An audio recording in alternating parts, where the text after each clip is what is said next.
Letitia Wong's first foray into politics was also her last.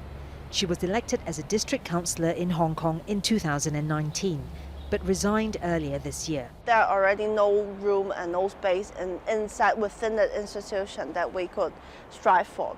When the government controlling the right set who can be elected or who is not, this is already a very injustice thing that we should not support.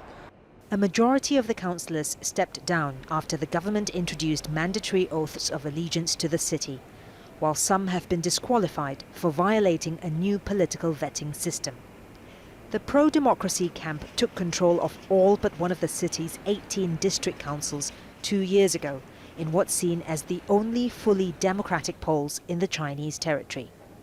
As of October, about only 60 remain in office out of the 388 seats they once held.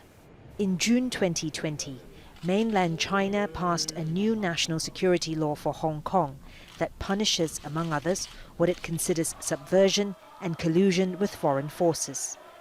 That effectively ended months of often violent pro-democracy protests that had rocked Hong Kong for much of 2019. National security law is to protect the people, and also the society will be more stable now.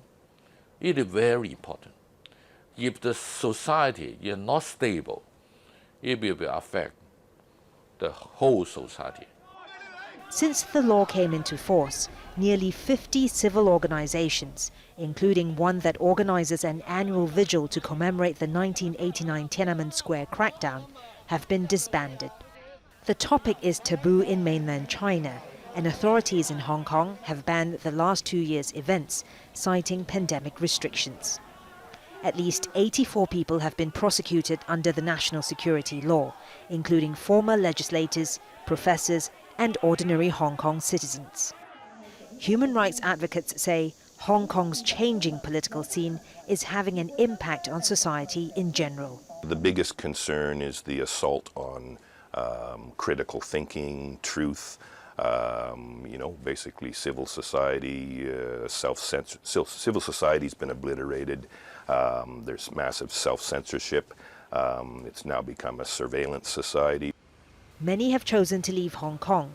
Nearly 90,000 people left the city in the year since the national security law was imposed.